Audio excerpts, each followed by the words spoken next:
Welcome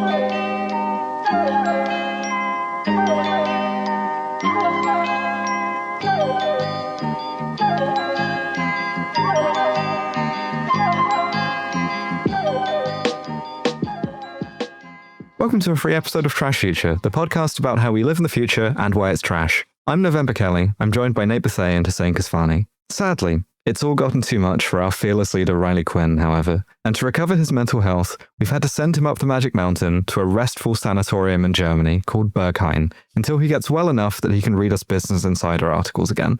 Unfortunately, all of us, well, I for one, am stuck in the UK, the country that is infested with mites. Everyone in this country has fucking scabies, and so too, listener, will you, very soon.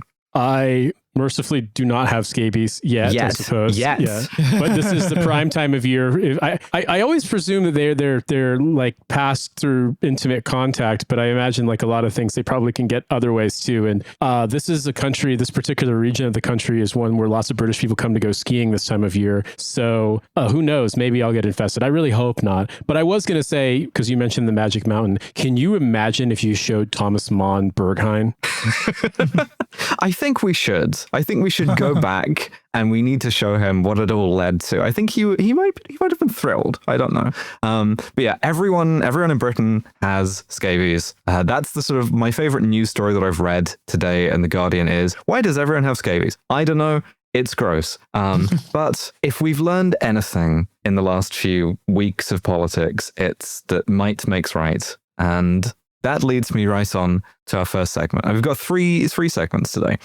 We've got some British news, we've got some world news, and we've got a big helping of dessert. I'm really excited for the articles today. Riley sent me this. It's magical. It is life-changingly good, not to overpromise.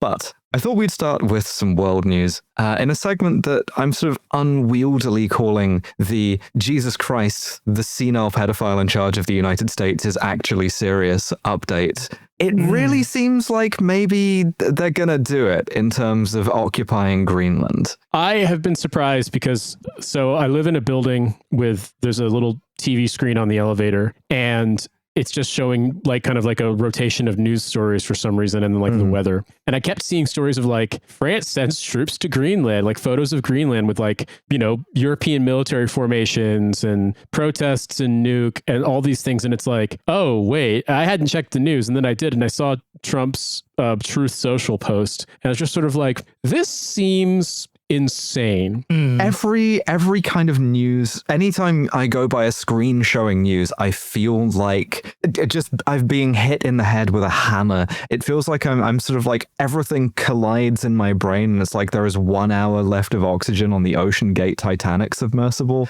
Fucking Will Smith has slapped Chris Rock at the Oscars. Charlie Kirk has been assassinated. It's bad. It feels like we didn't start the fire in here. And right now, the thing is that Trump has sent a letter to the Norwegian Prime Minister in which he just confirms sort of oath theory and just says outright, here's what my motivations are. And I'm just going to read this letter for you both. Dear Jonas, considering your country decided not to give me the Nobel Peace Prize for having stopped 8 wars plus, and plus is in all caps, I no longer feel an obligation to think purely of peace, although it will always be predominant, but can now think about what is good and proper for the United States of America.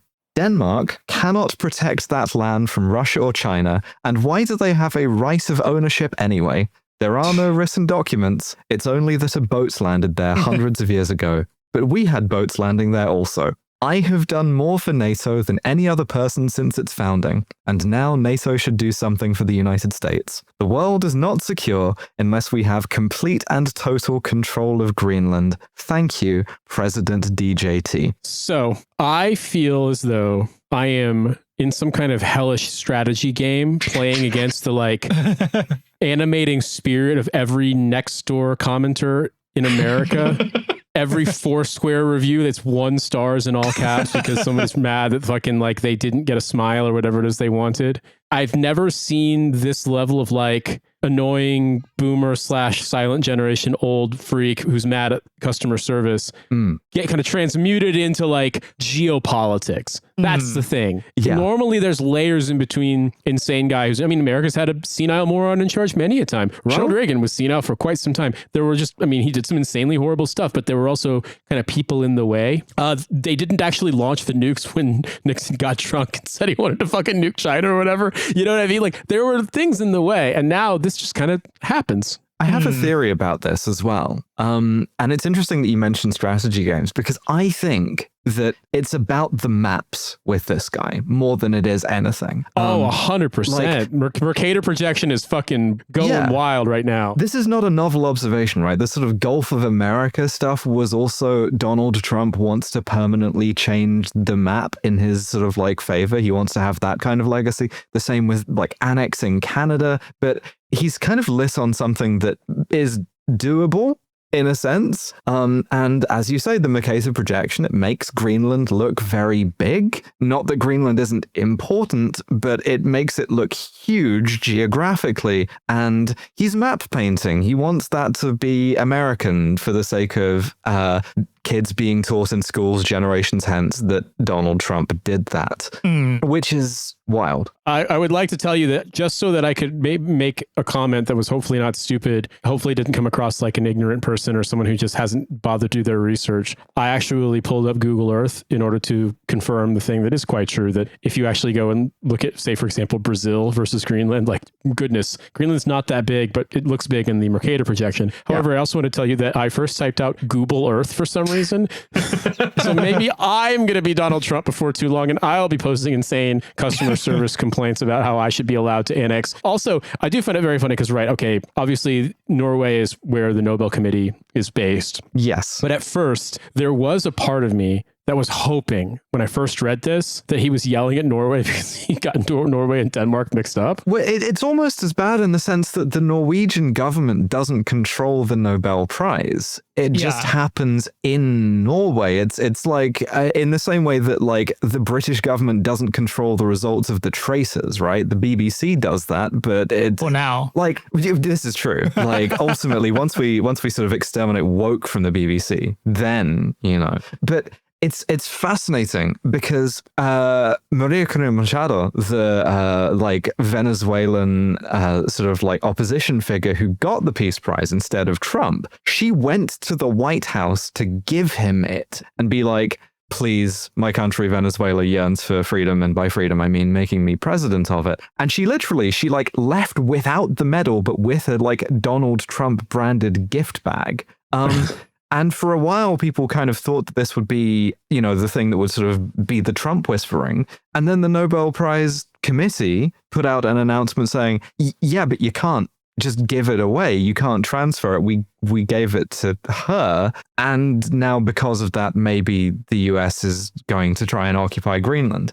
The weird thing about this as well is European countries are trying to sort of triangulate an opposition to this. The funniest part in this, as ever, is Britain's, right? Because Germany sent some like Luftwaffe planes, you can't be calling them that, and immediately sent them straight back. Not sort of super useful. But France is claiming to be doing some stuff. We sent one guy. We sent the one guy that controls Britain, yeah. Yeah, it's all we have left. We sent the one army officer left. We have boot on the ground. And on the one hand, this is potentially extremely powerful because as we learned from a little documentary called Lawrence of Arabia, if you send a lone British army officer somewhere, he will get deeply psychosexually involved with the culture of that place. And we will have a guy who doesn't realize he's gay, wrapped in whatever kind of traditional Greenlandic garment, leading an anti-American insurgency in a couple of years' time. Mark my words. Yeah, he's going to lead the Danish Taliban. It also kind of suggests the existence of like a kind of Greenlandic Terry Peck, like one guy who will like fight the Americans. But so because of this, Trump has gone to tariffs. And so he's announced every European nation that even sort of made like a whimper of protest is getting a 10% tariff. That's going to rise to 25% in June, which is, I think, maybe the biggest impact on the British economy one guy has had and by that I mean the guy we sent, as far as I can remember, that one guy has made Americans buying stuff from Britain pay 10% more instantly, which is beautiful. Do you remember when Mitt Romney kind of did the groveling thing and after Trump won, because Romney he had that like hostage looking photo, while he was eating turtle soup or whatever, and they still of course didn't give him anything. Yes, it was just to make fun of him, just to humiliate him. It's like I feel as though, not that I am in any position to give advice to Keir Starmer, because Keir Starmer doesn't need advice. He has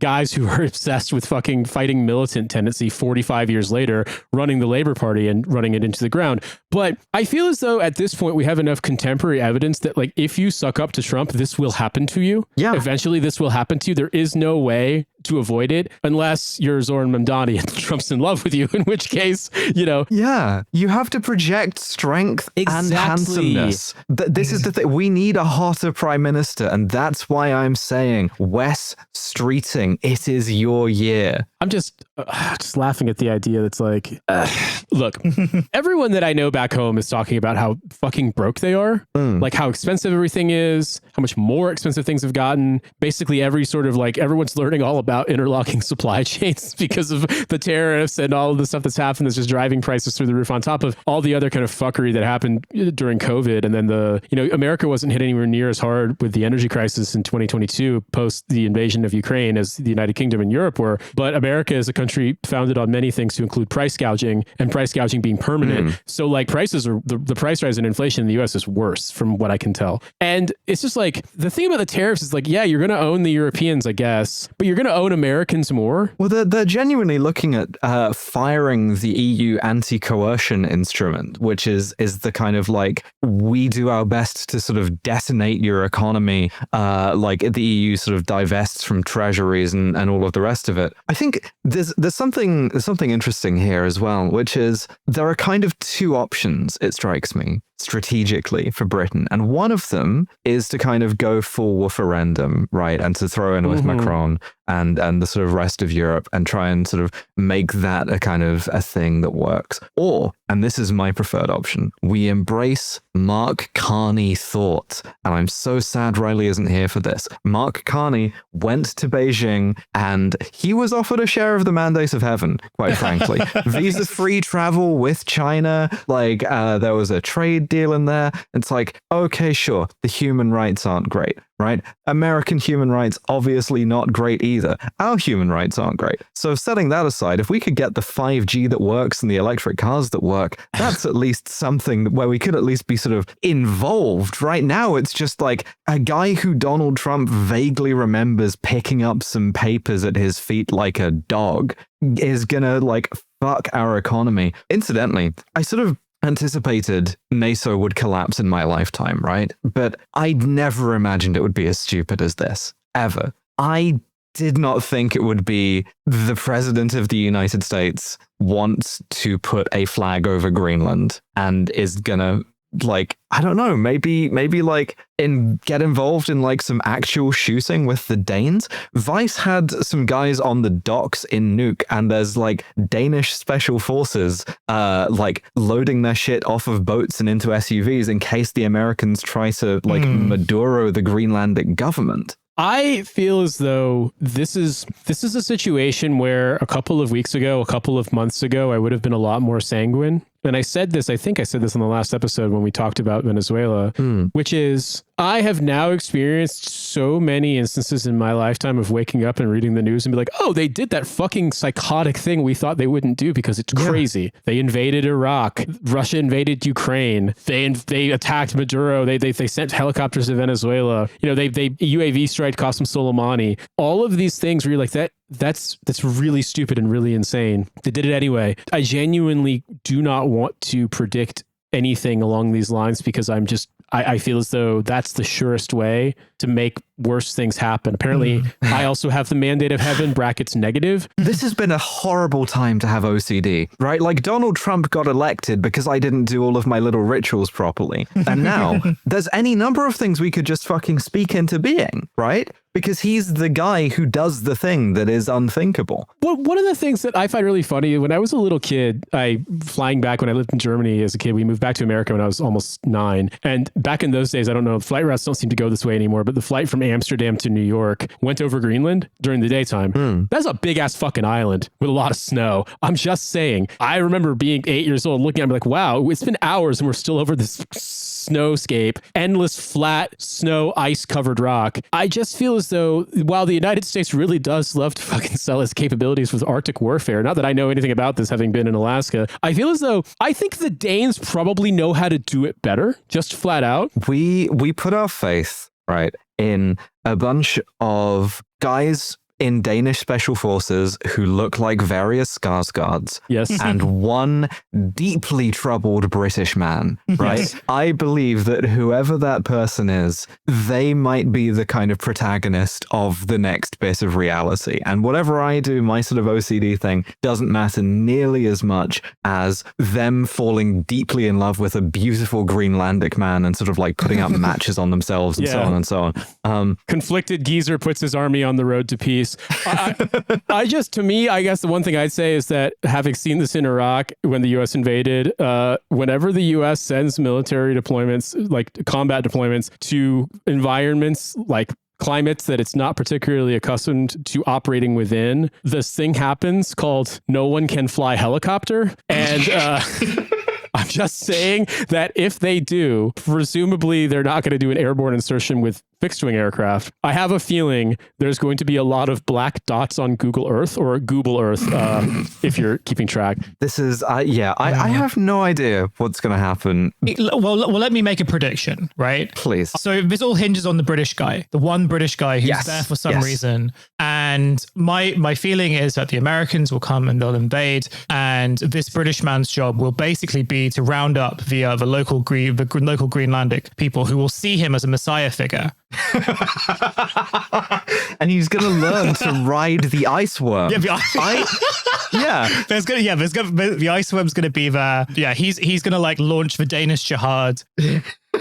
Well, speaking of Danish jihad, right, if we're going by the US's capacity for nation building, what they're going to do is they're going to create like Fair Isle sweater ISIS. You give it like 5 years time and like the entire Greenlandic power structure, I don't even know what that looks like, has completely fractured. Like, and you're everyone getting has to unite behind Gaz Atreides. Well, look, yeah, like the snow Taliban, I think is a very sort of like new and novel phenomenon. I think it's like, it'll be like really good material for like the US film industry. Bradley Cooper probably will be looking for work at that point, and maybe that might be like a kind of project he wants to sort of go on. Yeah, we'll get some good movies out of it in like a few years' time if the world doesn't end, which it might. That's my world politics update. Now we got to narrow in, and we got to focus in a little bit on a worse place, the United Kingdom, and we got to talk about anti-Semitism. Because it turns out that, as we have long suspected, only the full force of the United States of America can prevent every Jewish person in Britain from being assassinated by the West Midlands police brigades of Hamas. I did say a few episodes ago that like it would not, like considering like Trump is sort of on a mad one, it would not surprise me for him to sort of eventually talk about before the year is out, sending US troops to Whitechapel to occupy to save Britain's white population from the evils of Islam. And this has come closer than I ever expected in my entire life. 10 years from now, you get to read a shoot and cry novel from guys who were deployed to Watney Market for some reason. Yeah, so there's the story going around that Trump is considering reusing the thing he did for like white South African, like victims of supposed white genocide, right? Of offering them asylum in the US for British Jews, which in itself would be kind of funny, but it's actually weirder than this. I dug into this a bit, right?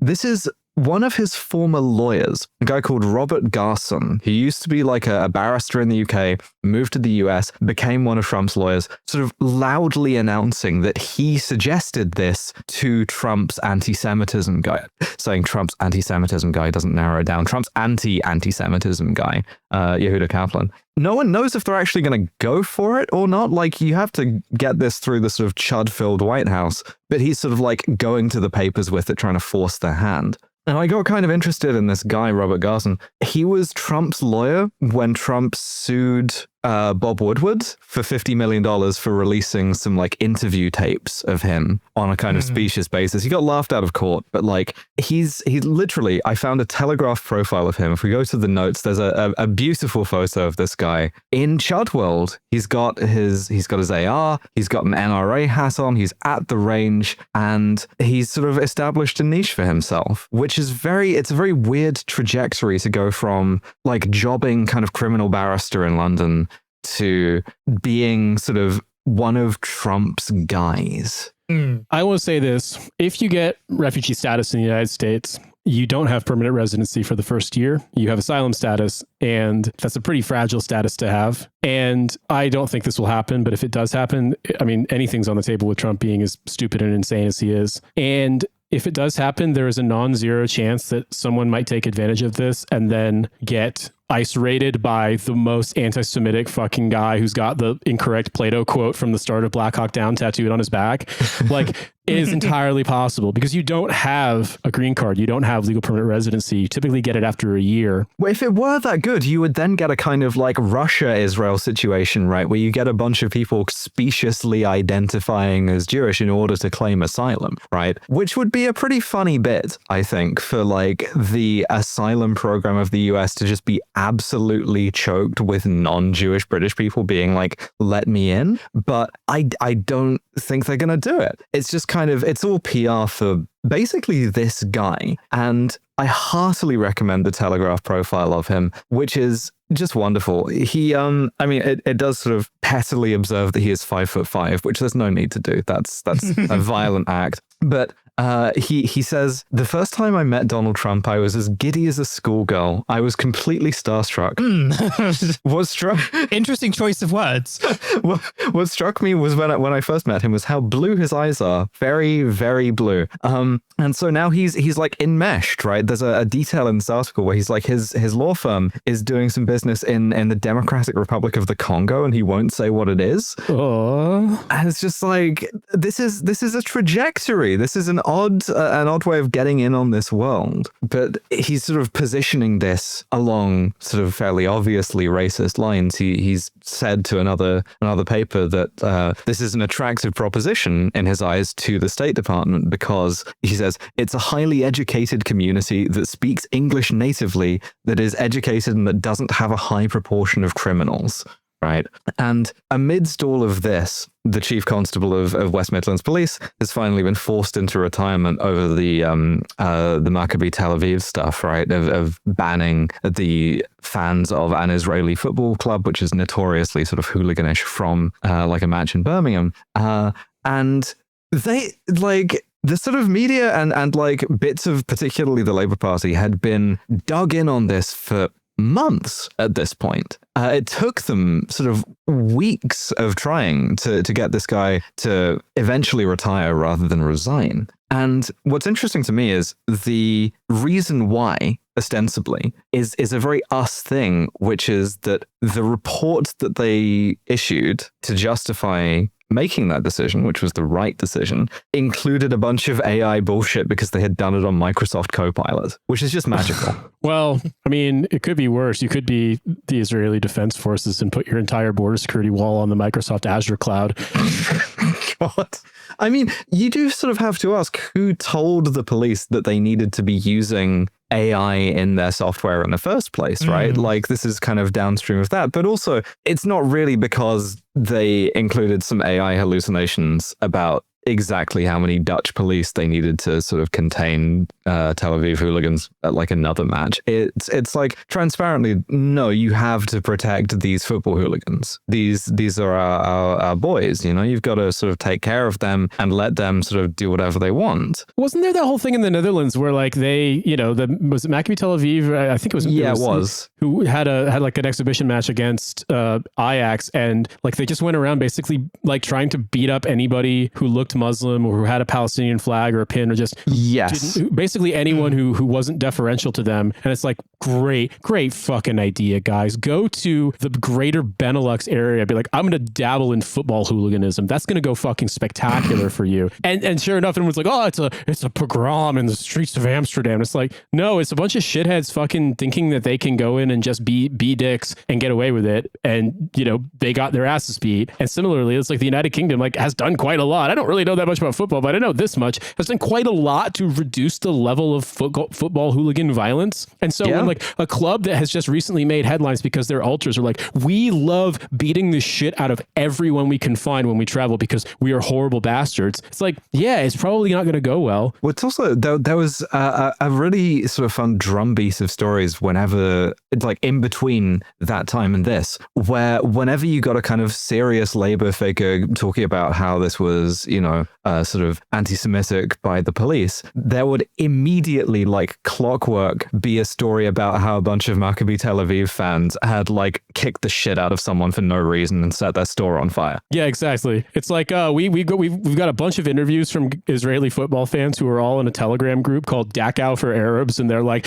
God, we can't believe we were treated so badly. Yeah, it's just insane. But this is the thing. It has finally worked in the sense that they have gotten someone fired over this. So there's a sort of salient lesson going forward for like even the cops. And that is that you just have to let all of this stuff happen. I am taken aback by the idea that no one is ever allowed to dislike an Israeli person for the shit that they do. No. That is a hate crime, like de facto a hate crime, because it's like, I mean, stepping out of obviously the total shitness of Israel's government and its military and the occupation and the genocide, like any person from any country can be a cunt, for lack of a better word, and you have a right to dislike them. And the fact that like these guys, like people aren't concerned about this because they're Israeli. They're concerned about this because like they're famously violent and shitty. And Birmingham's a city with a lot of non-white people. And like, it's a very good chance these guys are just going to go around doing fucking like, you know, skin tight jeans, kristallnacht on people.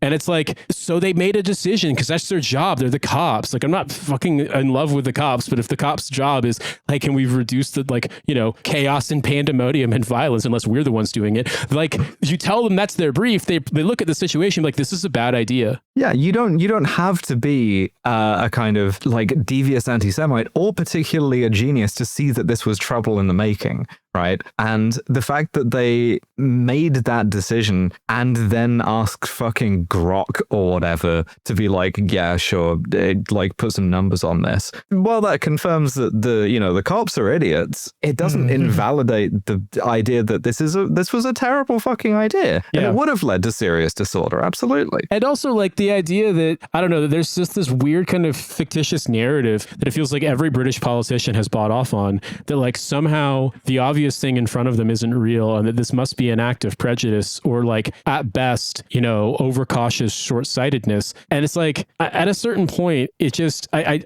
like they can do this, you know, in the same vein as fucking this guy can try to lobby Trump to give the South African asylum treatment for British Jews if they want to. And I can't imagine many people would want to take them up on that offer. But there's an extent to which it's like, I don't know, man, it doesn't get you anything because the kind of like gadfly, you know, activists in the British Jewish community are going to be huge pieces of shit about stuff regardless, because A, like they've always been rewarded for it, and B, they're feeling kind of like puppy that's not cute anymore syndrome now that, you know, the dreaded Corbyn has been vanquished. And so like this is going to keep happening. It's like, and if you try to placate those people, nothing's good enough, because this is, you can see like, you know, now they're eventually, now this guy has had to resign. They're gonna be like, oh well, fucking actually it goes all the way to the top and Keir Starmer must resign. Who knows? Well, I mean, the thing is, if you want to keep Trump's attention, right, the direction that you want to pivot with this is to say that actually Greenland is Hamas. Yeah, exactly. Greenland is Hamas. I can't believe I'm talking like a British person.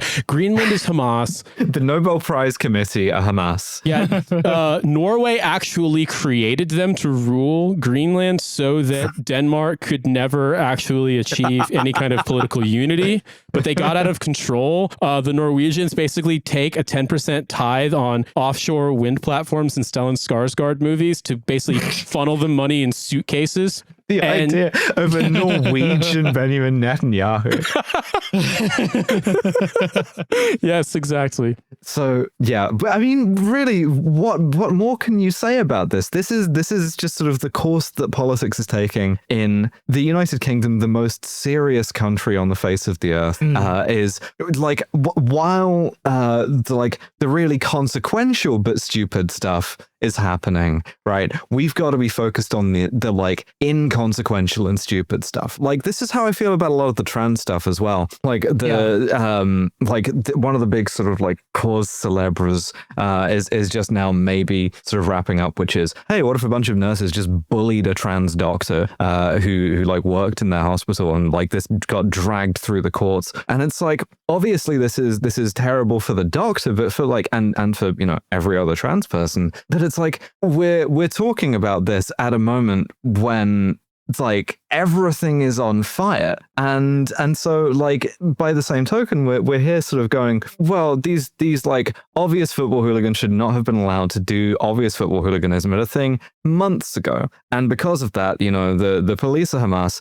And it's like I feel insane because everything is sort of like terrible things happening all the time that are just sort of I feel completely overwhelmed by it. And yet you go to sort of like the UK politics tab of any website, and it's like, yeah, it's just this, it's all we're capable of focusing on. We want our sort of like our slop, our entertainment. Yeah, well, they're A/B testing slogans that are going to land with the people they think are their constituency, the reform voters and completely psychotic, you know, anti-trans, what's lack of a better word, you know, headbangers, etc. Yeah. And it's like at a certain point, it feels like they are just trying to make the problem go away by saying whatever they think is being shouted the loudest. And I feel as though this is maybe a platitude or a kind of anodyne thing to note, but like everything about Starmer since he became prime minister seems to indicate that like he makes decisions based on the idea that somehow that's going to make the person who's probably teeing up a post right now about I bet they know the difference between man and woman in Greenland or some other kind of fucking whatever thing they're on. He thinks that that person will be converted to like a nice Fabian Society labor member by him saying, you know, very mealy-mouthed saying the thing that they're saying. And it's like it much like cozying up to Trump if he thinks you're weak, it doesn't placate or please anyone. They're like, cool, we made him say it, in the same vein as we made him drink out of the puddle to prove he's not gay, but we're still going to call him gay. Like, that's what it is. It's entire just, nation drinking out of the puddle. Exactly. It's like the macro scale geopolitics version of drink out of the puddle to prove you're not gay.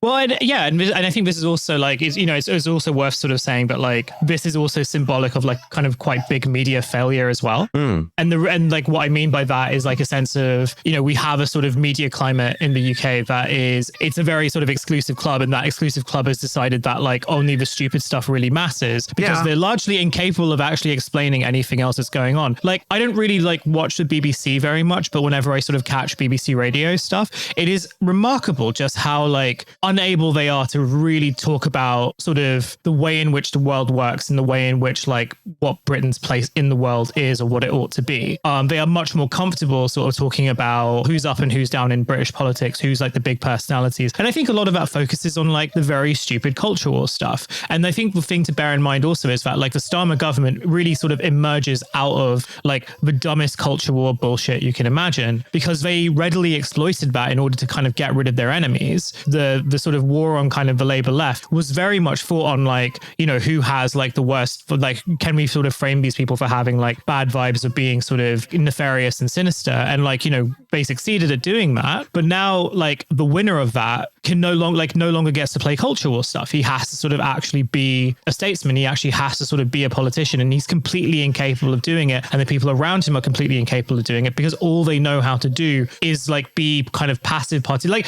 they want to be participants in a culture war, but they also don't really have like the energy to do it. And so like their efforts to do so are like incredibly lackluster and incredibly like ineffectual. And they sort of wonder why they are not being taken seriously. But it's just like, I think it's not to sort of say there's a solace in this, but this is very much a like play stupid games, win stupid prizes thing. It's just that the stupid prize that they probably will win will be like kind of a destroyed economy, destroyed country. It's sort of undignified in the sense that like to be sort of like told that, you know, you are in Hamas or you can't use this bathroom or whatever by someone who is properly insane. I mean, it's not great. Obviously, I would prefer that it didn't happen, but it contains its own logic. To be told these things by someone who doesn't care but is trying to placate that person who also hates them, that's undignified. It's also worth noting that like the people who really won in the past few years, like in culture war stuff, won because they realized that they could just be the most annoying they could be. And as long as they were sort of given attention, like they could eventually use that to get attention. And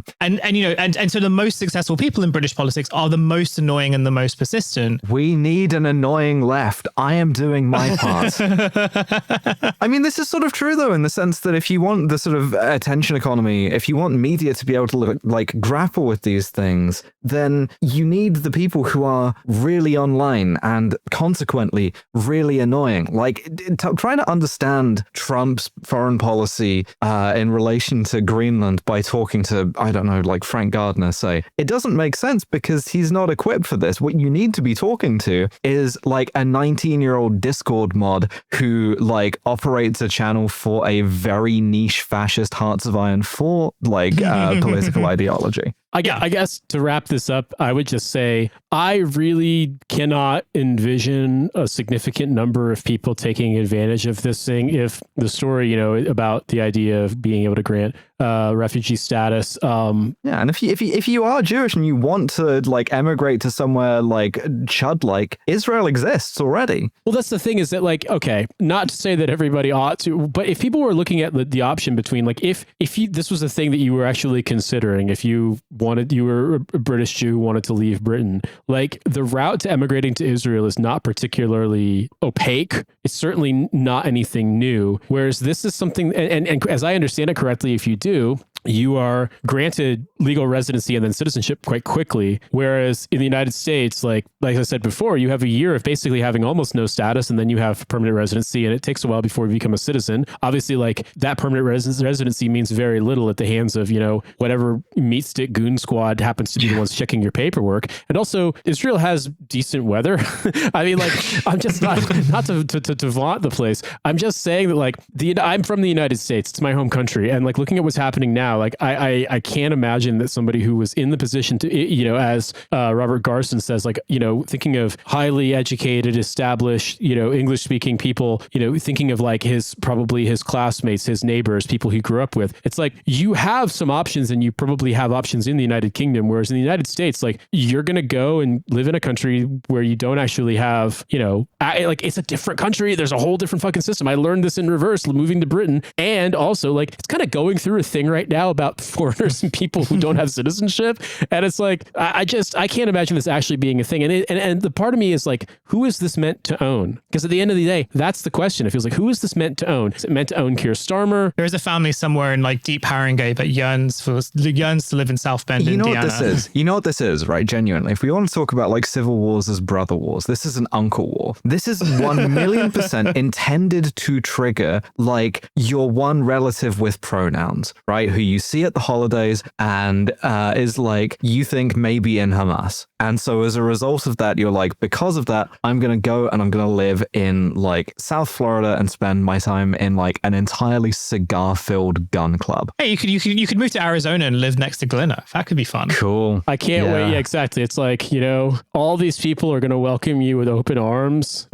They're really into Kabbalah. That's why they have 1488 written everywhere, because they just love numbers so much. Like, I'm sorry, man, but like the level of just overt Nazism in America, like I'm not saying it's a huge percentage, but it's a lot louder and more pronounced and more conspicuous than it was 25 years ago, because this same kind of deranged internet, you know, Discord mod phenomenon that you're describing. And it's like, I don't know, whatever your perception of risk or threat or danger is in the United Kingdom, like the United States seems like so much stranger and weirder an idea. You know, let me go to the country where the politicians are putting like sort of black sun icons iconography in their videos. Yeah. And quite frankly, also, it's like, you know, Britain's got a lot of downs for the ups that it's got. It's got plenty more downs. But like, very rarely are you like waiting in line at Costco and someone just decides to fucking like unload on you with you know, a Sig Sauer or whatever because like, I don't know, they had a bad day online. Whereas in America, like they don't even report that on the news anymore. Like it's genuinely horrific. And so I this is to me, it's like I still ask the question: who is this meant to own? Is it meant to own Birmingham City, the West Midlands Police, Keir Starmer, the United Kingdom? Just more and more people need to be getting owned and triggered by these. And it's like Robert Garson is doing this to be annoying. Most of the time, if you want to be annoying, if that's your guiding principle in life, you move to Berlin. All right, so like Riley catching sprays. I mean, the thing is, right? Ultimately, and this is the kind of button I want to put on it. Ultimately, this is in old school terms, we have been successfully trolled in that we did talk about this for a bit. And, you know, that we are sort of like engaging with this as if it's serious because we know that it isn't. And that's kind of where everything in this country feels like. I still think there's a family in Haringey that wants to move to South Bend. And so for them, this is extremely important. Yeah, because they want to send their kid to the same school as Mayor Pete. But I have a beautiful dessert for us. It's your favorite. It's articles. Specifically, an article from Bloomberg. Num, delicious. by Joshua Brustein called "Do You Want Your Food Made by a Robot?" A few weeks before Thanksgiving, Wonder Group Incorporated, a startup trying to redefine what it means to be a takeout restaurant, spent $186 million on robotic lunch making. The investment centered on a contraption which could fill a small room consisting of a track that carries single serving bowls beneath a series of 4-foot-high tubes, each holding one ingredient. Guided by recipes, the system prompts various tubes to release arugula or roast chicken or green sauce at the appropriate moment, while gently rotating the bowls to keep everything evenly dispersed. Can I just interrupt for a second? That Wonder Group Incorporated sounds like the publisher of an app that you'd get an alert, be like, don't let your kids install this on their phones. It has no moderation or safeguarding. It sounds like a German center-right party. Yeah, I actually voted for Wonder Group. So yeah, this is what they have bought is the Duff tubes from The Simpsons. When a tube starts running low, an alert shows up on a monitor, letting a human worker know it's time to climb a walkway that runs across the top and refill it. If an ingredient is unavailable as a bowl passes by, that bowl takes the entire journey again. A half-made meal will continue circling indefinitely, stuck in purgatory until those breadcrumbs are finally ready. Once everything has been added, an employee plucks the bowl off the line to attend to those tasks that are too delicate for the machine to handle, like adding a portion of salmon steak or squeezing a lime. The creators of the system, dubbed the Infinite Kitchen, say it can make 500 bowls an hour, approximately 10 times the capacity of a human worker. I'm sorry, the Infinite Kitchen sounds like a fucking Jean Cocteau novel.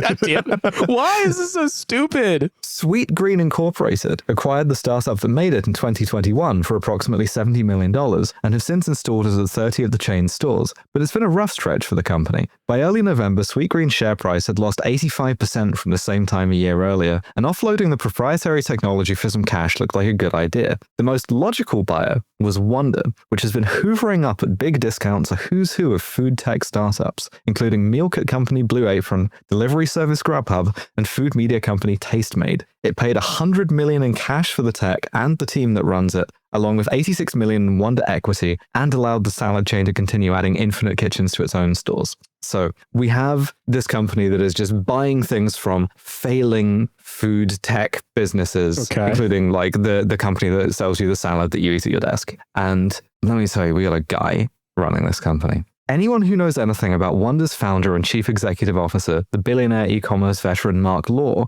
wouldn't be surprised by his interest in kitchen automation. An upbeat, cue-ball-headed guy from New Jersey, Law sold the parent company of Diapers.com to Amazon for $550 million in 2010. He then built Jet.com and sold it to Walmart for $3.3 billion. What a fucking career trajectory on this guy.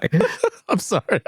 I'm dieting large on diapers.com. Yeah, he was, listen, he made the first million on diapers.com and then he made the first billion off of jet.com. You got to scale up from just being the diapers.com. Well, guy. no, exactly. He's basically tracing the course of career progression for the Boss Baby. I mean, if you go diapers, jets, it's Howard Hughes in reverse. Now he's aiming to have Wonder do to restaurants what these e-commerce giants did to retail.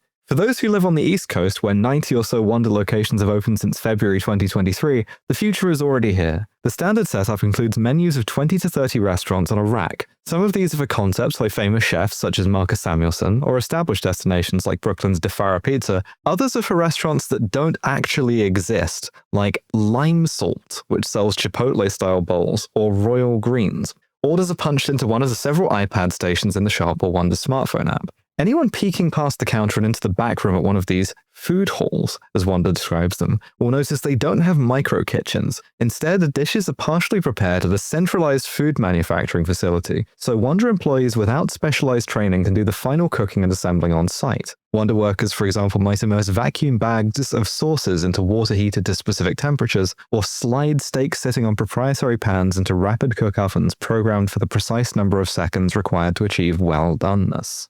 So, a Wonder, right, it's a store that doesn't have a dark kitchen in the back so much as it has the last step of a fulfillment center in the back. I guess there's a part of me that's like, we heard the description of arugula, roast chicken, green sauce. Yeah, the arugula tube, the roast chicken tube. These are, I mean, hook me up to the roast chicken tube, to be honest. But I'm wondering, because it says, it doesn't say what the fourth ingredient is. It's got 3, but what's that for? What's that mystery one? You know, like... Oh, well, so here's the thing, right? The Infinite Kitchen deal, to how Law tell it, is the biggest step yet towards his transformation of the food service. When he first told me about it, he said that adding the new automation tech to his software-powered kitchens would allow Wonder to expand to 100 menus per location, while also offering 80 to 90% of all sauce recipes in the world on demand. I demand that you make me a banana split with bechamel because I fucking said so. Just punching, going to the fucking, like, because this thing wants to be the replicator from Star Trek so badly because it doesn't want to have labor involved, which means you can roll up to a Wonder in Brooklyn and be like 5,000 packets of velouté, no container, and leave. I need a biryani and it needs to have sauce béarnaise on it. You said all sauces in the world, 80 to 90% of all sauces. So what are the 10 to 20% of sauces that are forbidden, that are unknowable? It's like Plato's, what is it? Was it Aristotle's Second Poetics in the name of the rose? Those sauces that can't be made? The sauce that you can't fit in a tube. But Law is the kind of person who rarely leaves well enough alone. And this, let me tell you, this article was a study in ADHD. A month later, we talked again, and he said the maximum menus per location could eventually be closer to 1,000. He then described a new business called Wonder Create that would allow anyone, a first-time entrepreneur, a restaurateur who wants to test an idea, or someone who has a lot of followers on Instagram, to use Wonder's software to hatch a restaurant brand and recipes. These recipes can be programmed into Wonder's automated kitchens, which will make and sell them through the app. The influencer never has to slice a single tomato. Wonder's first Create virtual restaurants will go live this fall, Law says. The company says it will eventually step back with basic guidelines in place to ensure food quality and appropriate branding, but give its partners freedom to experiment, uploading meal ideas in the same way you might post a video on YouTube. And this next sentence will cause you psychic damage if you're a person who enjoys food. I'm sad Riley isn't here for this. With generative AI, you can basically say, I'd like you to build me a fast casual Mexican concept geared for Gen Z at a very approachable price point, Law says.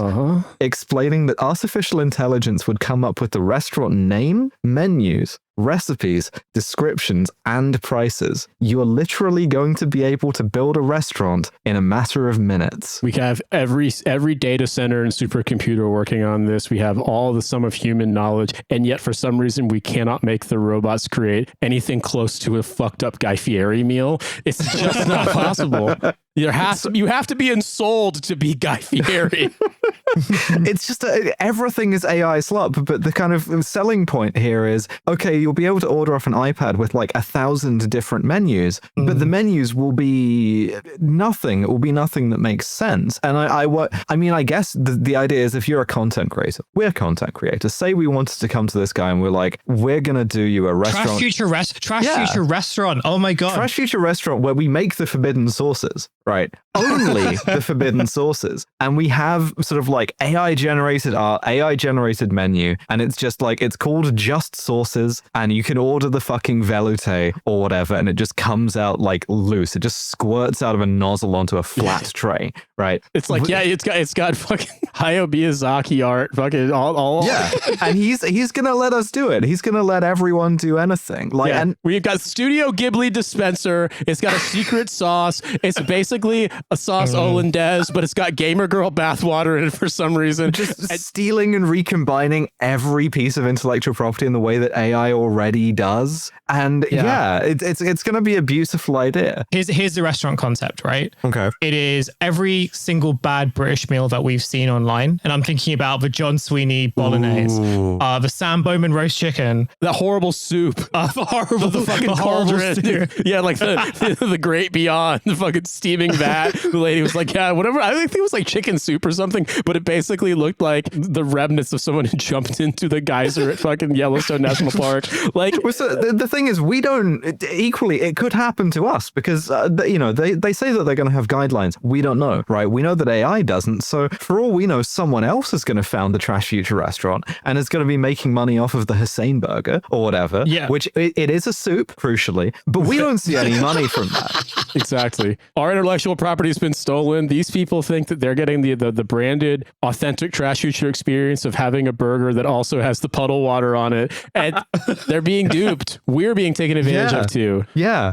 However, there's more from this guy, however. Like many of Law's undertakings over the years, creators implausible enough to be compelling, at least as a thought experiment. I first met him in 2021 to discuss another such project, which we talked about at the time, his plan to build a city from scratch as a way to rescue capitalism from itself. This was Telosa. This was going to be like libertarian diapers.com Bioshock.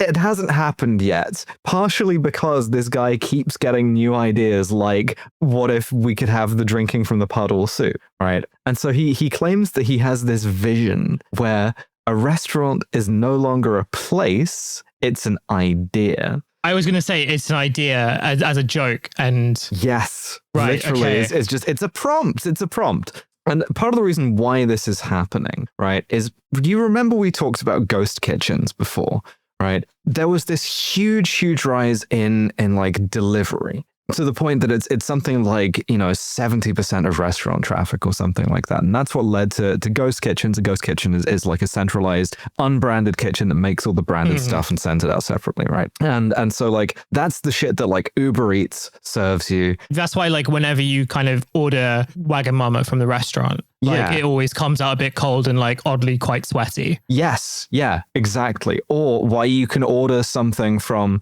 ostensibly not a chain that actually will be from a chain because the chain is using a fake name on the app, right? So for a while, when this was like the thing is, none of these things are making money. And while we're sort of dealing with the AI bubble and we're sort of getting Ed Zitron on to explain that to us, we're also kind of dealing with a DoorDash bubble where all of this stuff is meant to start being a lot more profitable sooner. And for a while, the idea was that it was going to be through ghost kitchens. And so Wonder used to be one of those, and they kind of don't like talking about that. The idea was that Wonder was going to be like celebrity chef ghost kitchen. And it's interesting because they got the chef Mark Murphy, he's on the Food Network, and he got in on this in part, he says, because he fucking hates delivery, as chefs do, right? It kind of kills the restaurant. And what he wanted was a restaurant where people actually came and ate, and then the delivery stuff just got handled by someone else, kind of off to the side. In the same way as it's happening to like reading or film, right? Where you have some slop for most people and then you have the elevated experience for a few people. And so Wonder was engaged in this, and it says in the article, Wonder initially decided to focus on New Jersey, betting that suburbanites would jump at a convenient way to eat meals associated with famous chefs who didn't have restaurants nearby. It set up its own app and planned to cook the food in kitted out Mercedes Sprinter vans. And we talked about these too. And this was February of 2020. But while ghost kitchen businesses seemed ideally positioned to bring about a generational shift in the way people eat, none lived up to that promise. Companies were bedeviled by the economics of commercial real estate and couldn't escape the delivery platform's high fees. They also found, as all restaurants do, that it's not easy to reliably produce high-quality food. When the COVID-19 lockdowns eased, many customers lost interest in virtual-only restaurants and opted for the real thing, and so a bunch of these startups disappeared or have moved into automation. Law has consistently objected to being lumped in with the ghost kitchen trend, saying that Wonder's vertical integration makes it fundamentally different. But by 2022, he decided to shift focus from mobile kitchens to food halls. His backers continued to pour money into the company as it fired hundreds of workers and sold its fleet of vans. So if you worked in the dark kitchen, you're gone now, right? Even as the ghost kitchen industry faded, the delivery app's impact on restaurants is evident to anyone who goes out to eat. Wonder, therefore, set out to design its own retail outpost to serve large amounts of delivery food, lightly staffed counter, iPad ordering stations, and tables as space allows. Its kitchen appliances mostly use electricity rather than gas, so they don't have to do any venting and they don't need permits. And they started in Manhattan and just bought everything. This is the other thing about this guy is Wonder as a company is on this huge spending spree. It's buying the sauce creation machine. It's buying the sort of roast chicken tubes. It's creating new, in sort of heavy air quotes, restaurants, making new food halls wherever. And the way this works is just it gets made off-site, the food gets shipped there, and then the finishing touches are done by, I don't know, just someone, not a chef, really. I had a brief period when I lived in New York when I worked for a guy who ran a chain of restaurants. It wasn't like a big chain, but it was in the New York and New Jersey area. And this was 2014, 15, 16. And even at the time, Grubhub and DoorDash their fees were exorbitant. And if you didn't pay higher commission percentages, your restaurant would get buried in search results. And so that, even at the time, even before the kind of massive acceleration of this, and also just the skyrocketing of commercial real estate post, the COVID kind of slump in prices, it was already untenable because there wasn't really any way out of it without all of your profit margin getting eaten up by these delivery services, which people obviously use, especially in big cities. But reading about this, though, I guess the thing about it is that they never seem to home in on the idea that maybe you should also have a thing you offer for people to eat that's memorable and good, and therefore they want to eat it again. It's more we can make any it's like the world's biggest version of, if you've been to New York, those strange cafes always on corner store, corners of north, south, east, west streets in Manhattan that have a menu that's like the fucking phone book because they have infinity dishes and none of them are good. Yes, it's the slop. It's absolutely the slop. And so they go into this this sort of back of the food hall, right? Aside from the ovens and fryers, there are 3 production stations where employees garnish cooked meals, prepare bowls and salads, and box everything up before placing it on a conveyor belt. At the end of the belt, a robot grabs the meals and places them into bins so another employee can bag them up and bring them to customers. Cameras around the kitchen monitor employees' movements. After observing that workers were walking around a lot while assembling meals, Wonder decided to install a second set of conveyor belts to run along each production station, bringing food to them instead of having to go find ingredients. The company is also testing cameras outfitted with computer vision for employee workstations to make sure the correct ingredients go into each bowl and to monitor employee performance. I can recall as a kid when it was treated like a scandal that Burger King, or not, yeah, it was Burger King, had the Whopper machine where they put the burgers in and it went on a conveyor belt and got, grilled that way, and then subsequently got, distributed out when they assemble the hamburgers. And it's this feels as though you've kind of MC Eschered it and also made it into a torture nexus. It's sort of it's that, and you're sort of you used to be able to be a line cook, but now you have to get built into the locomotive from Snowpiercer. Yeah, exactly. It's you have to start your culinary career somehow, and apparently you started as the guy moving the levers in Metropolis. I don't know. I think it's just a real shame that they're just including more of these very inhuman machines and AI into the burger making process. All I can think about is that it's easier to imagine the end of the world than it will be to imagine a burger. Well, your only way into the food industry now, which is going to be for this very elevated class of people. Everyone else is getting the slop. You have to be the I guess we're doing circles now guy. You have to be there as the thing spits spits out like a bunch of loose bechamel and go, I guess somebody ordered from Trash Future again.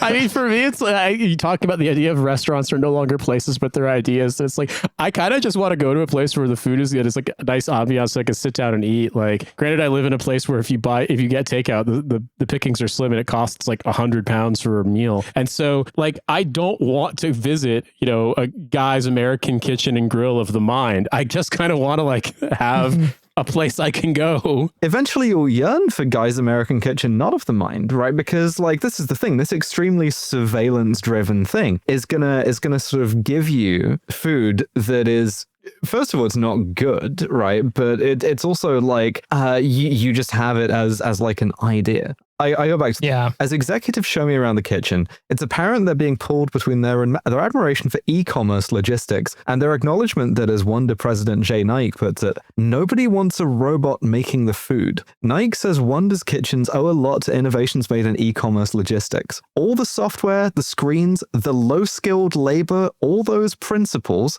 the cameras, all come from the fulfillment center world, but it's really tough to tell people, oh, your food got made in a fulfillment center. Which is so fucking reprehensibly evil to be crying that you're like, yeah, we use like low-skilled labor that we surveil the absolute fuck out of to like, put slop in the bowl. But people don't like it for some reason. You're telling me that my Dubai chocolate latte is unethical? There's a great quote in here from Graham Humphreys, president of the Culinary Edge, a consulting group, which is a beautiful piece of consultant mindset of needing to be told that, it's raining outside. Food is complex because it's emotional. It's important to people. And then they cut to some reviews such as old and rubbery, awful, fibrous and gooey, and the world's most boring sandwich on a pita so stale it might serve as a catcher's mitt. So what you're basically saying is the terminal destination for all of this is everyone will just be eating MREs? Basically, the need for some kind of large-scale triumph is palpable in the food service industry. Restaurant profit margins, always thin, have dropped more than 30% since 2019. Once promising change, such as Sweet Green and Carver, have stumbled in the face of rising costs for labor and supplies, and startups are struggling too. Food tech investors are closely tracking Wonder's plans to go public in the hopes it'll be successful enough to validate the broader industry, which is, again, the industry is food, it's eating food. Law has said Wonder will do so as early as spring 2027 and no later than the first quarter of 2028. But there's a feeling among some in the food service industry that the company is trying to do too much too fast, and this is the part where we get to, it's not just evil, it's also stupid. In addition to opening 2 locations a week, Wonder is operating a major delivery service and meal kit business, and working to integrate the companies it's already bought while continuing its acquisition spree. It says it intends to buy more restaurants, even as observers note its current locations are often sparsely populated. The multi-directional velocity is a direct reflection of Law's own energy. Besides his city building project, which hasn't yet acquired land, but he says plans to begin populating in 2030, he's a co-owner of the Minnesota Timberwolves and plans to raise round after round of investment for Wonder. He says it's raised about $2 billion, but Law, who has put up hundreds of millions of his own money, tells me he's raised more. He has declined to share any details. Every time we discuss the startup, Law seems to mention some new twist. He's talked about, and I'm just going to give each one of these some air, launching delivery drones from restaurant roofs, which, fantastic, and one day, drawing blood from customers,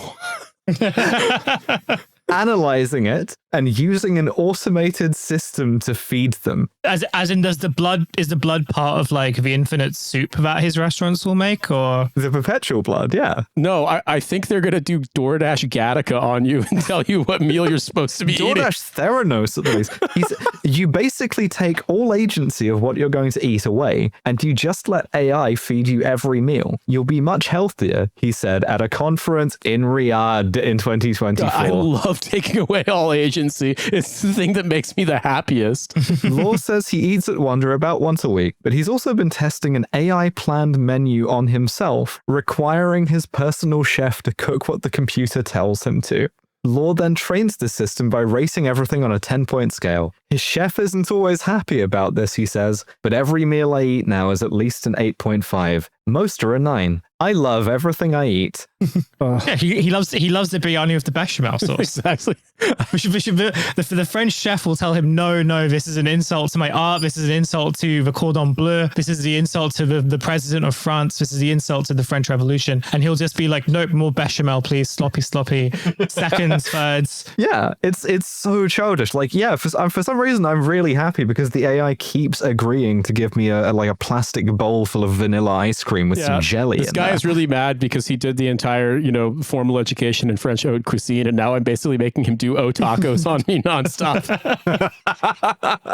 I love the idea particularly of launching as well, drones from restaurant roofs where it's just like, yeah, we're like a hypersonic sort of like glide vehicle is coming towards you to take your blood and determine that what you want is a burger. I feel like I'm fucking hallucinating. I feel like this is Ubik. Like, I feel like this is straight up Philip K. Dick stuff. Like, everyone is really excited to live in a shoe and get fed from a hamster tube. Like, I genuinely feel like I'm dissociating with every detail that you've been revealing here. It's beautiful as well because, like, not to keep coming back to Snowpiercer, right? But at least the kind of mashed up buzz, right? Nobody was happy about them, and nobody was telling you to be happy about them. They just like froze your arm off if you didn't like them. Whereas this, you have to be sort of persuaded, I guess, because, and again, I really can't stress enough, this guy might be stupid enough to let AI feed him, but he thinks that you are too. The actual like chefs involved, the actual people with restaurants, they still want restaurants to exist. It's just that they want restaurants to exist for like 1% of people, and everybody else is just, you're getting this. You're getting the thing that draws your blood and goes tacos.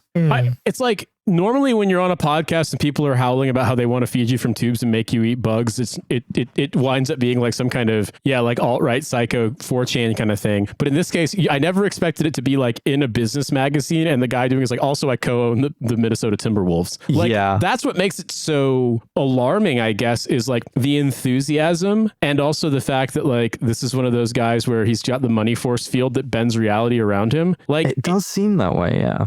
For now, at least. Maybe he'll be successful. I hope not. I mean, I don't know. It just feels the economics of making restaurants profitable enough that people can make a living, and they're not like having to count every single bean. Like, that's a thing that can be resolved. But the idea of getting rid of the concept of people having skills acquired over careers over their lifetimes to cook, to make meals that people enjoy, and be like, no, a machine can make it up and do it better. Like, we can cook it for you wholesale. Like, I don't like this at all. Sorry. It's fantastic as well. Like, as a kind of like distribution of resources thing, right? That we've managed to make not restaurants necessarily so much as just like eating food, something that isn't just unprofitable, but is actively like has a bubble in it, right? But so last little paragraph here, which is it is a threat, and you should treat it as one. Law brushes off critics who contend that Wonder lacks focus. Soon enough, it might be selling every kind of food at every price point. When Wonder's open restaurant marketplace creators up and running, aspiring restaurateurs will pay a small fee, perhaps $10 a month, Law says, with the caveat that everything about the project is still being developed. Create partners will give Wonder a cut of each order to pay for ingredients and the time it takes its infinite kitchen equipment to produce it, paying more or less if orders are produced during downtimes or surges. Users could then promote their restaurants however they want, including perhaps by buying more prominent placement in the Wonder app. But Law isn't concerned that he'll drive customers away by making them sort through a slog of weird virtual brands. Whenever Wonder has added restaurants so far, he says, people order more. If that happens when it adds 2 new menus, why not 20? Or 2,000? Or 200,000? After all, e-commerce sites such as Amazon and Walmart have many thousands of products for sale. The bigger the canvas, Law says, the better. So, I hope we're all excited to get dinner tonight from just an AI hallucinated thing whose name is just letters. I just really like the idea that, like, this period of history, or this period of like that we're living in, I think is like really defined by the sort of corporate like Tuesday afternoon slot bowl, right? Yeah. Just kind of a sort of mesh of random things that sort of tastes all right for the first couple of bites, and then afterwards you regret it. But you kind of realize that like that's really the only option that you have. But you are buying it from an actual person, and you can see that person like grilling the hummus for some reason that doesn't make sense to you. I may have mentioned this detail before, but my partner had a real kind of seeing through the Matrix moment of getting the train from London up to Glasgow and seeing the guy opposite them, just normal office looking guy, lock in for the entire journey on an Itsu protein bowl and the entire season 1 of SAS Rogue Heroes. And this guy looked at this and went, yeah, it's pretty good, but we could actually make that kind of spiritually deader, maybe. What if we, like this guy has sort of thought to himself, what if we slopify the slop bowl? Yeah. You know, what if you could get like, and in many ways, like, because he says, and I think you've sort of mentioned it directly, but he's sort of taking inspiration from like this sort of contemporary internet that is filled with slop. And I think it's like really testament to like the way in which certain kind of like AI guys really think, where they look at like, you know, I unfortunately watch a lot of reels at the moment because I have a child that doesn't sleep, and like, what else are you supposed to do at 3 a.m, except for look at really weird shit while your kid screams in your face, and you can't stop him. And like, I don't feel better after watching. I feel worse. But like, as I mentioned, in the same way that the slop bowl, I feel like the slop bowl is a good example of this again. Like, you know, the first few reels, haha, that's funny. What is that guy doing? You know, what, like, why has his dog got 2 heads, etc. It's crazy that woman dumped that boulder into the like glass bridge. Why is the woman like somersaulting into a slop bowl? I don't understand. But like, these guys watch this sincerely, and they're just like, oh, like, this is how people watch content in the future. And when people watch stuff, they eat something, right? And so what if and all I can think of as you were sort of saying this was that sort of fucking old exhibit meme that's like, yo dog, I heard you like slop with your slop, so we made a big slop bowl so you can like chow down while you like, I don't fucking know. Yo dog, I hear you like slop, so put slop in your slop so you can slop while you slop. I mean, and the thing is, they know that people don't like this because they have the consultants telling them people connect emotionally to food, and they're like, no, fuck that. We can change that if we want. It's like every time we talk about AI with Ed and like anyone else who sort of like actually pays attention to how people actually respond to this stuff, which is that we just disregard it, because ultimately it's like, no, this is the new thing. We're sort of putting all our resources into it, and people will learn to like it. People will learn to sort of, and you know, I guess in some cases it's like, you know, if they were truly honest, it's like they don't even care whether people like it. It's like, no, this is just the way things are, and people are going to deal with it. It doesn't really matter, and I just want to make money from that. And to be clear, like the AI bubble, right? If this doesn't work, if this doesn't make sense, when it goes public, the like eating food industry is fucked, which is just a great place for society to be in, I think. Yeah. That we let it come to this. Everything is terrible. The future is trash. I mean, it's funny that you mentioned them falling on the glass bridge with the rock, because one of those videos crossed my timeline, but it was auto playing and I had music going in headphones. So I just watched one of those videos on loop, transfixed, while the song Ghost Rider by Suicide was playing over and over again. And I felt like I was having a kind of negative religious experience. But like earlier today, actually, like I had some leftovers, and I was like, well, I need to make lunch, and I had this idea to take. November, you spent time in Switzerland. There's this thing called Silserkrans, or like Corondisses, like the kind of like roll, like they're kind of like pretzel bready rolls. And I had some of those. I had some meatballs that I made as kind of an Italian recipe, sort of from scratch, that I've adapted, and I had just tomato sauce, like the Marcella has, and tomato sauce I had made, like butter, tomatoes, onion, that's it. And I cut open one of the Silserkrans and then put slices of those meatballs that I'd heated up, and then put some of the tomato sauce on it. And I was like, oh, it's basically like a Subway sandwich, but worse. I love this. I'm the slop king. I'm disgusting. I'm going to roll in my own filth. I'm so happy at this gross ass meal. And it was actually really good, but it still felt disgusting. Yeah, but what if you took the kind of realization that you had done that with your human brain by accident, and instead of that, it had come through, you know, the kind of like off-brand like Amazon retailers, yeah, right? yeah, like BLEMTRO and Weeksy and shit, and it's always in fucking all caps. All restaurants now. All restaurants are BLEMTRO. So I hope we're all excited to eat our BLEMTRO bowls in the future. Michelin-Starred BLEMTRO. I think that's the episode title. In a buzzer beater at the last second. Oh my Thank fucking you so God. much. Thank you so much for this episode, November. This is tremendous. I'd say it was my pleasure, but this has done me a sort of great deal of psychic damage. Riley, please come home. We all miss you. Yeah, I was going to say, I'm really excited because I live in a country that not only has a lot of gun manufacturers, but they make really big, weird guns, and I can't wait to find one and put it in my mouth. So Thank you so much for listening to Trash Future. If you want to hear more Trash Future, and you should, it's all like this, it's all good, then we have a Patreon. You can subscribe to it. It's $5 a month. We get slightly more money out of it if you subscribe directly rather than through the Apple, like the iOS app, because Tim Apple takes a cut of that. Tim Apple takes a cut of it and holds the payouts hostage for 2.5 months. So look, do what you got to do, however you're going to do it, whatever's easiest for you. But just understand that, like, if they charge you more, it's not us being dickheads. It's Tim Apple taking more just because he can. Yes. And in the meantime, we will see you next time. Bye, everyone. Bye. Bye.